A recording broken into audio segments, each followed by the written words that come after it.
What's up, YouTube fam? Alright, so as you can see by the title of the video, I'm going to be talking about ethics and morality.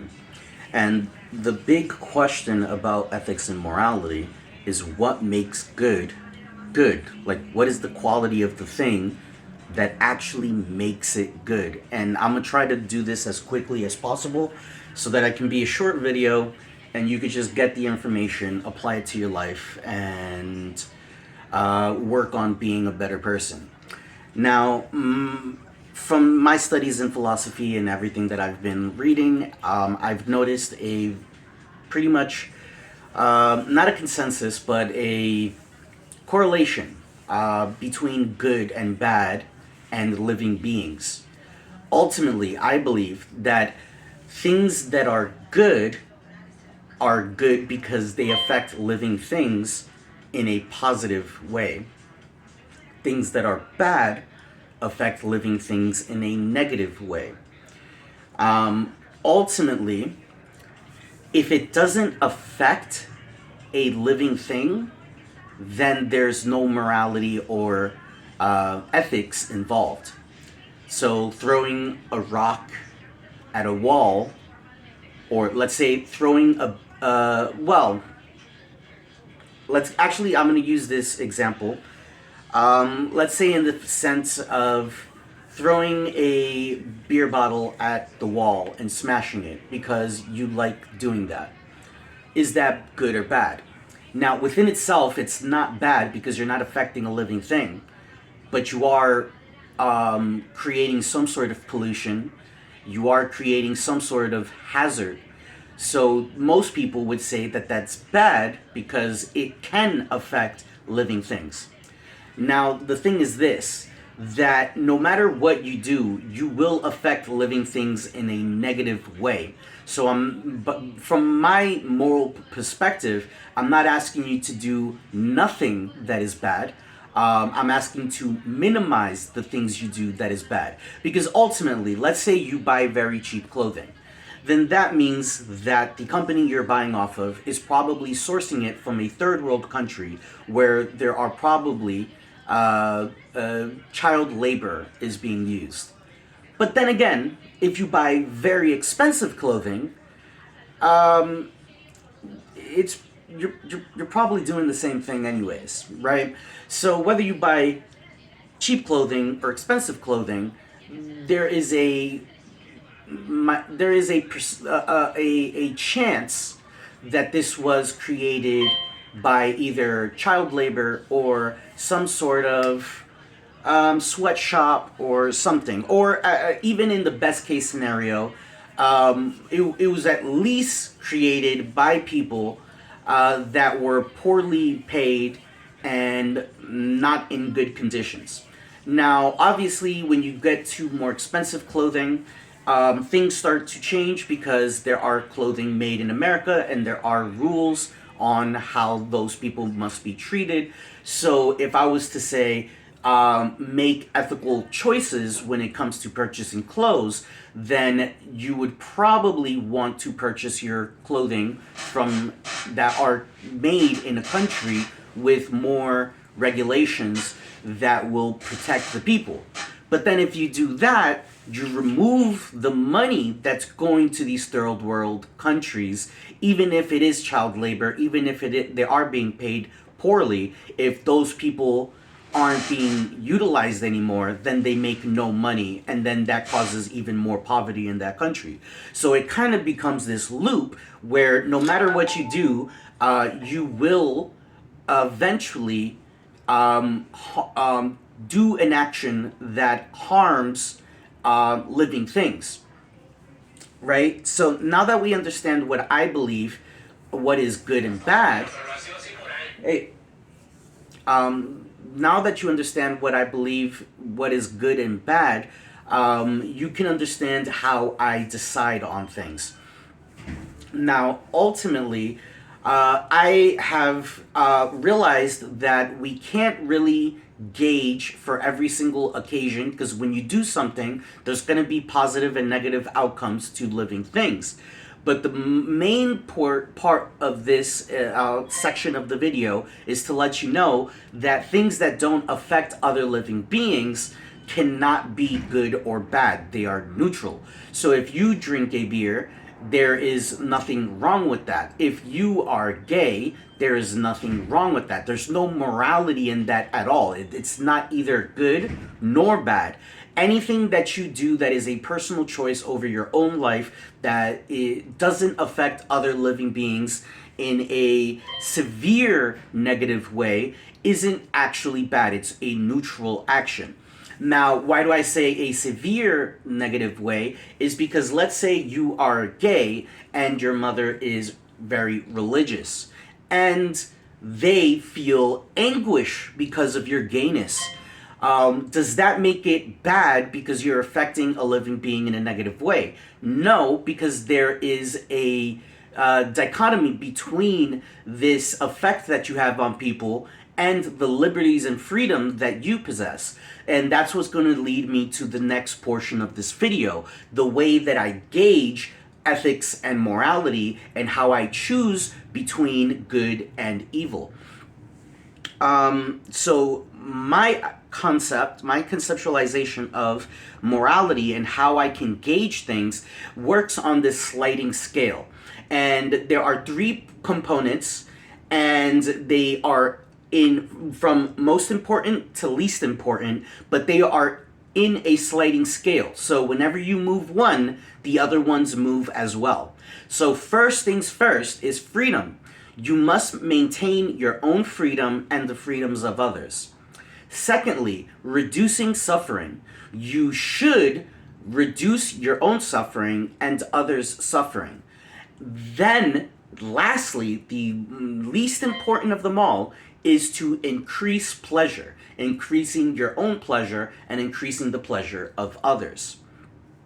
Now, being that these are on a sliding scale, you add too much freedom, you will increase suffering. You take away too much suffering, you will decrease freedom and pleasure. If you increase too much pleasure, you increase suffering. Because some people's pleasure comes from activities that will cause suffering or may lead to suffering. So for instance, a person that likes to climb mountains, they might die. They might fall off, break every bone in their body, and be a paraplegic for the rest of their life, and their life is destroyed, and now they're this, I don't want to say burden, but they have now become a non-functioning member of society where they have to be taken care of and all of these things. There's all of this suffering that can come from climbing mountains or climbing cliffs and stuff like that. Rock climbing in general. But ultimately, we should protect the person's freedom and desire to increase pleasure in order for them to express themselves through that action that they choose to do. So in this case, you're risking the potential for suffering by allowing the freedom and pleasure to climb the mountain. Now, obviously, there's going to be the other end of that. Let's say someone is a serial killer and their pleasure is killing. Like they want to murder your face. And obviously this isn't good. If we gave the freedom to this person to achieve this higher state of pleasure with killing, this would be very detrimental to all of society, and it would cause a lot of people to live in fear. It would increase suffering way too much to ever even consider allowing it. So obviously, we would have to restrict freedom and not allow them to achieve their pleasure and prevent them and dissuade them from murdering and serial killing faces. I think that I've described everything pretty well and pretty quickly. It's only about 10 minutes long. So I don't want to make this too long because I want you to get the information and not bulk it down and make it too long so that you click off. Let me see if there's anything else I should mention. Give me a second here.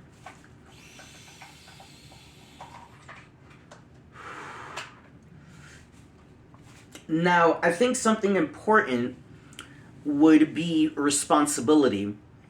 So, for instance, increasing your own freedom, you're responsible for that. Decreasing your own suffering, you're responsible for that. Increasing your own pleasure, you're responsible for that.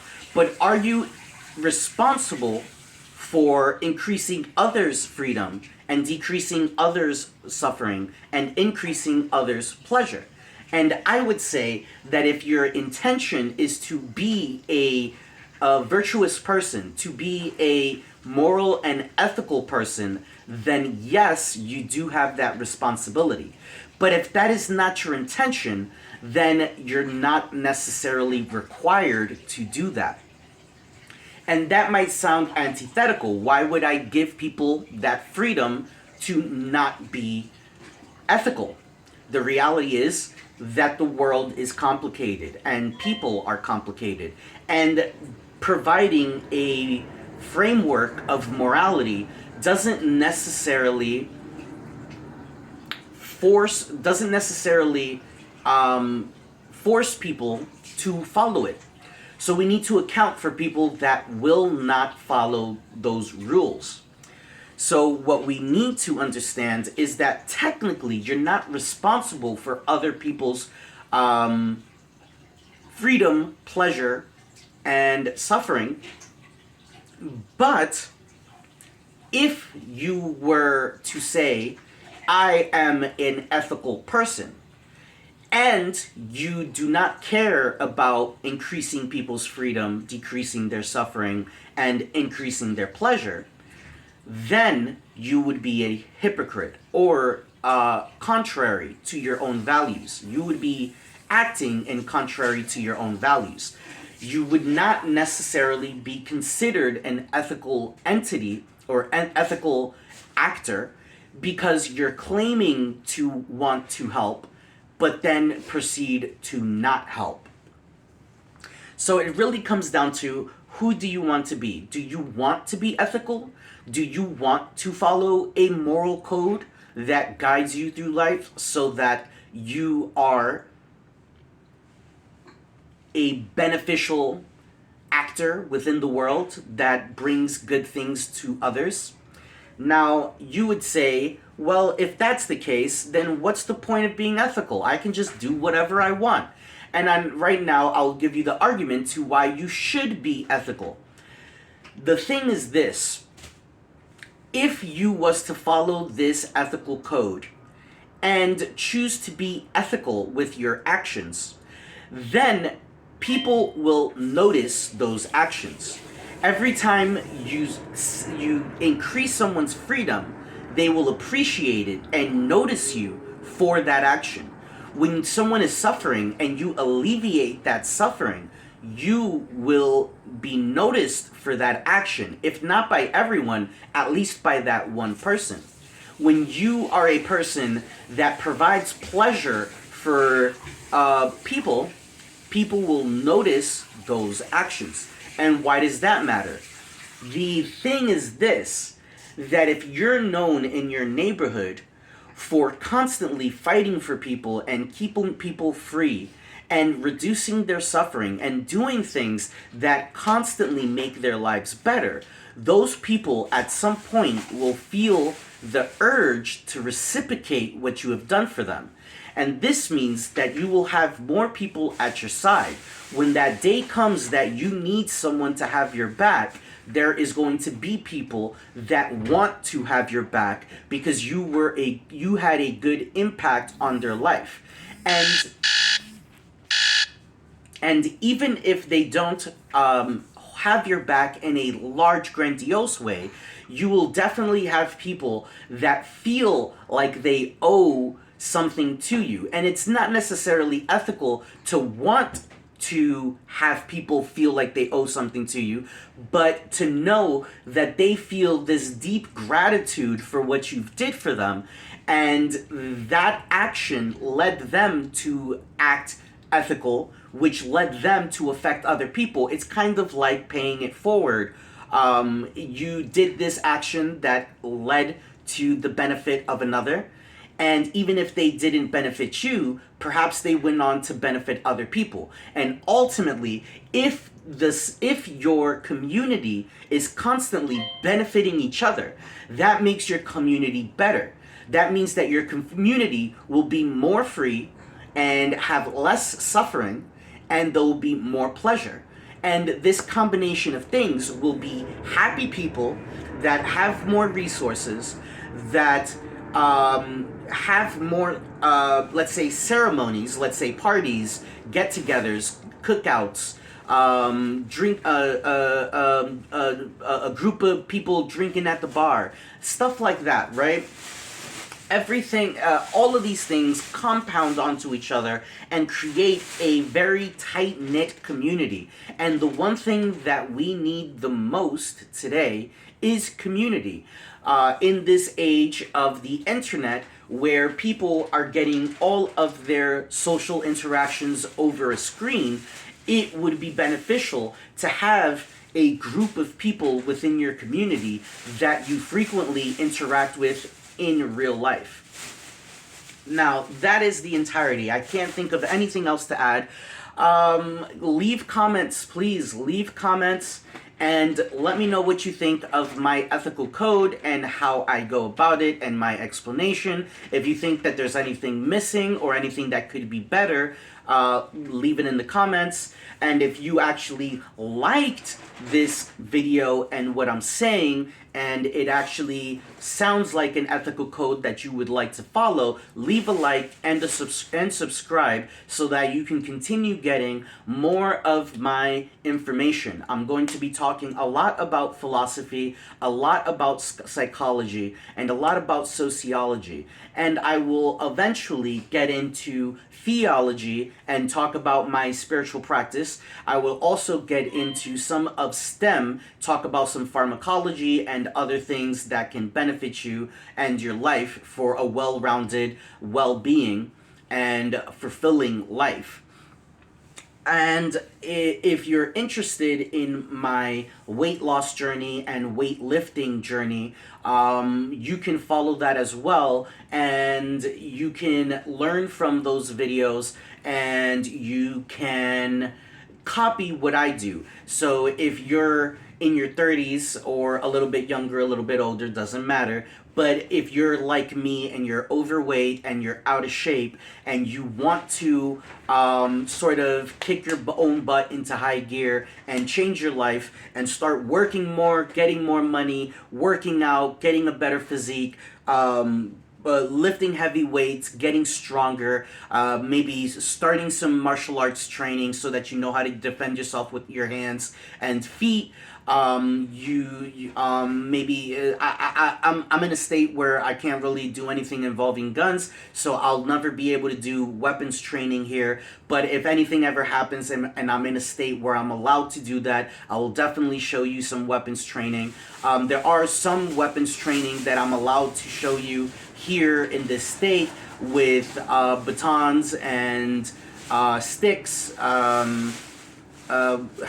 swords and so on.